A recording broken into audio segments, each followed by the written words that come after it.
Hello दोस्तों, कैसे हैं सब? मेरा नाम है हिमांशु और मैं स्वागत करता हूं आप सबका आपके अपने चैनल कॉमिक वर्ल्ड पर। तो चलिए दोस्तों, शुरू करते हैं राज कॉमिक्स में इंस्पेक्टर स्टील सीरीज की कॉमिक तेजाब का दूसरा और अंतिम भाग। वह आगे बढ़ा तो उसे एक और मुसीबत मुंह बाएं खड़ी मिली। ये किरणें कैसी? ये तो मेरी बॉडी को गलाए दे रही हैं। अगर मैं तुरंत ही इनसे नहीं बचा तो मेरे शरीर में कुछ नहीं बचेगा। इन सुरक्षा साधनों के होते हुए अच्छी खासी इंसानी फौज यहाँ एकदम एक कदम भी आगे नहीं बढ़ सकती है। इनसे तो वही पार पा सकता है जो ना सिर्फ इनसे बचना बल्कि उन्हें नष्ट करने का ये तरीका भी जानता हूँ। धाक! अब आगे बढ़ने से पहले ठिठका स्टील।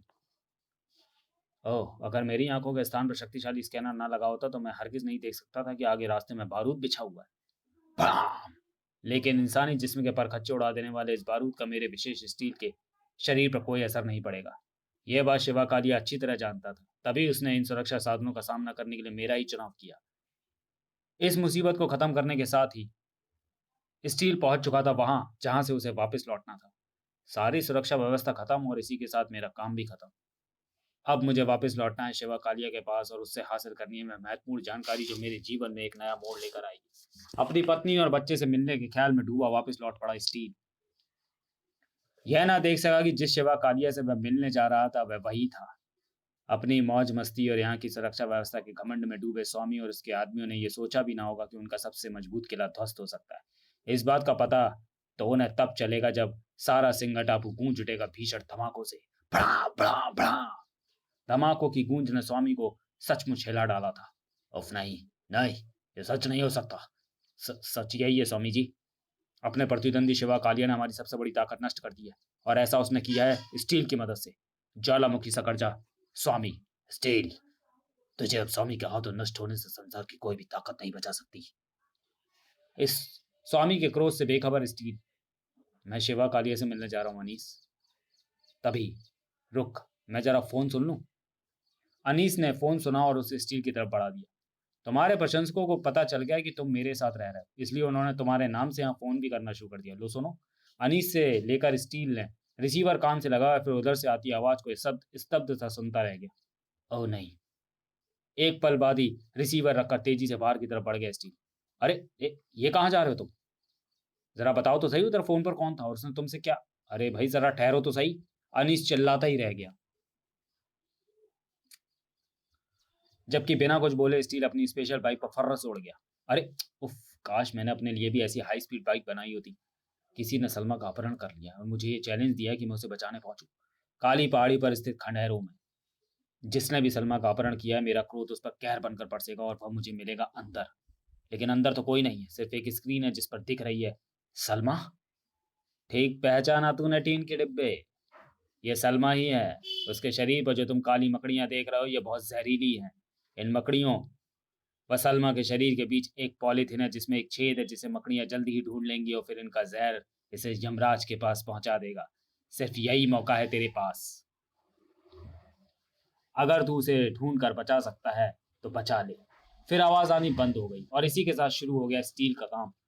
इस क्लोज सर्किट टीवी स्क्रीन पर किसी शक्तिशाली कैमरे की सहायता से ही सलमा को प्रक्षेपित किया जा रहा है। और ऐसा तभी हो सकता है जब इस स्क्रीन और कैमरे का आपस में केबल कनेक्शन हो। अपने स्कैनर का इस्तेमाल करके मुझे उस केबल कनेक्शन को ढूंढना है। ये रहा। अब मैं इसका पीछा करते हुए आसानी से सलमा तक पहुंच जाऊंगा। उन खंडहरों से दूर कहीं स्वामी अपने अड्डे से सब कुछ कंट्रोल कर रहा था। इस रास्ते पर बढ़कर तू सलमा तक नहीं पहुंच मौत तक पहुंचेगा, क्योंकि तेरे लिए कदम कदम पर मौत बिछा रखी है मैंने इस रास्ते पर। स्टीव, स्कैनर की मदद से पीछा करता हुआ मैं इस खाली पड़े हॉल में आ गया हूँ। अब मुझे यहाँ से आगे। एक मिनट, ऊपर से कुछ गिर रहा है, मुझे उससे बचना चाहिए। लेकिन बचना तो चाहा स्टील ने, लेकिन लेकिन उसके 450 किलो वजन के शरीर में इतनी फुर्ती कहाँ थी कि वो बच पाता। फलस्वरूप कई कुंटल वजन व भारी कंटेनर उस पर आ गिरा। इस कंटेनर का वजन 1 टन यानी 1000 किलो है।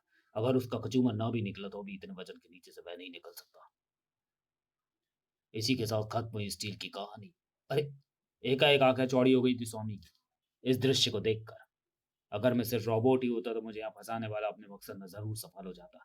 लेकिन ये उनकी बदकिस्मती है कि इस रोबोट शरीर में वह इंसानी दिमाग भी है जो हर असंभव को संभव करने का प्रयास आखिरी सांस तक व ताकत के आखिरी कतरे तक कर सकता है। उस मुसीबत से निकलने के बाद रुकना कहाँ था उस स्टील के इंसान ने। विनाश के एक रूप से बचने का मतलब ये नहीं कि वह बच गया, बल्कि वह तो बढ़ गया उस रास्ते पर जहां एक और मुसीबत मुंह बाए खड़ी उसका इंतजार कर रही है। उफ, ये क्या? मेरे हाथ पांव तो बुरी तरह जकड़े गए, यानी मैं एक और मुसीबत में फंस गया हूँ। ओह, ओह! ये बंधन तो मुझे ऊपर खींचते जा रहे हैं। यानी अगर मैंने तुरंत ही अपने को बचाने के लिए कुछ नहीं किया, तो बढ़ते हुए खिंचाव की वजह से मेरा शरीर कई टुकड़ों में बँट जाएगा। और जो कुछ करना है वो मुझे जल्दी करना होगा क्योंकि फिर बहुत देर हो जाएगी। सलमा को ज़िंदा नहीं देख पाऊँगा मैं। सलमा का ख़्याल और समय की कमी, इन्हीं दोनों ने स्टील के मस्तिष्क में बैठा दी थी एक बात कि उसे इन बंधनों से आज़ाद होना है। कड़ाक! हर हाल में आज़ाद होना है। कड़ाक! और अपने स्कैनर की मदद से केबल का पीछा करते हुए अपनी मंजिल तक पहुँचना है। लेकिन इतना आसान नहीं है सलमा तक पहुँचना, क्योंकि सलमा से मिलने से पहले ही तुझे राख में मिलना है स्टील। और ये तेरी बदकिस्मती है कि तू केबल का पीछा करते-करते अब उस चैम्बर में पहुँच चुका है, जिसके नीचे एक अंडरग्राउंड टैंक है। गैस में भरा हुआ गैस से पूरा भरा हुआ जो इन्हीं पाइपों से निकलेगी जिन्हें तू बड़ी गौर से देख रहा है। लेकिन वह गैस कोई साधारण गैस नहीं, ये है एसिड गैस। मेरे हाथ पर जकड़े साधारण लोहे के शिकंजे को गलाने वाला ये एसिड गैस ही है। और चूंकि इस चैम्बर में यह गैस चारों तरफ से निकल रही है, इसलिए मेरा शरीर भी इसी तरह गल जाएगा। अभी तक ये सिर्फ इसलिए बचा हुआ है क्योंकि ये विशेष स्टील से बना हुआ है। लेकिन एक पल बाद ही ओह! एसिड गैस ने मेरे शरीर पर भी असर करना शुरू कर दिया। 10-15 मिनट में मेरा भी शरीर गलकर बह जाएगा, जबकि मुझे जल्द से जल्द यहाँ से बाहर निकलना होगा। और उसके लिए दीवार तोड़ने का प्रयास करना एकदम ठीक रहेगा। और मुझे अपने इस प्रयास में सफल होना ही होगा, क्योंकि वातावरण में फैली ये एसिड गैस न सिर्फ मेरे शरीर को गलाती जा रही है, बल्कि मेरी हिम्मत भी तोड़ रही है। जी-जान से जुटे स्टील में मौजूद उसका मस्तिष्क धीरे-धीरे शरीर का साथ छोड़ रहा था। उफ़! अब मैं अपने मस्तिष्क को सँभाले नहीं रख सकता। अब मैं बेहोश होने जा रहा हूँ। अब ना बचूँगा, अब ना मैं बचूँगा, ना सलमा। सलमा, मेरी खातिर सलमा व्यर्थ ही मौत के मुँह में जा रही है। मैं उसे बचाऊँगा, मैं उसे बचाऊँगा। सलमा का ख़्याल आते ही स्टील ने अपने खोते हुए होशों को एक पल के लिए सँभाला और किया वह अंतिम प्रयास। एसिड से कमज़ोर हो चली दीवार पर यदि मैं एक ही जगह पर बार-बार प्रहार कर दूँ, शायद वह दीवार टूट जाएगी। निस्संदेह इस प्रयास में स्टील ने अपने दिमाग और शरीर की सारी शक्ति का इस्तेमाल किया था। भाग! उफ़! अपने आप को बचाने में सफल हुआ मैं। अब मुझे उस सल अब मुझे उस सलमा को बचाने में भी सफलता प्राप्त करनी है, जो इस दरवाजे के पीछे है। भाग! और अब यह दरवाजा मुझे उस तक पहुँचने से रोक नहीं पाएगा। अब सामने ही थी। सलमा!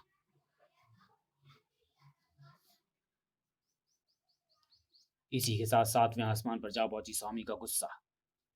हार गया। मैं उस लोहे के पुतले से हार गया, लेकिन यह हार स्टील के लिए विनाश का पैगाम साबित होगी। एक दिन इसी तरह टुकड़े-टुकड़े करूँगा मैं इसके। जल्दी ही शहर के अस्पताल में। खुदा का लाख-लाख शुक्र है कि सलमा बच गई। क्या अब हम शिवा कालिया से मिलने चल सकते हैं? शिवा कालिया के बंगले पर पहुंचकर उन्हें एक पत्र के सिवा कुछ नहीं मिला। स्टील, मेरी मजबूरी है कि अभी मुझे किसी से डर कर भागना पड़ रहा है, लेकिन एक दिन फिर वापस आऊंगा मैं, और तुम्हें तुम्हारे ससुर जुगार काले और तुम्हारी पत्नी का पता बताऊंगा। शिवा कालिया। उफ! शिवा कालिया के रूप में अपनी पत्नी और बच्चे तक पहुंचने का जो रास्ता मुझे मिला था वह बंद हो गया। समाप्त। तो चलिए दोस्तों, वीडियो को यहीं समाप्त करते हैं और मिलते हैं इंस्पेक्टर स्टील सीरीज की अगली कॉमिक्स मेटल मैन में। तब तक के लिए धन्यवाद।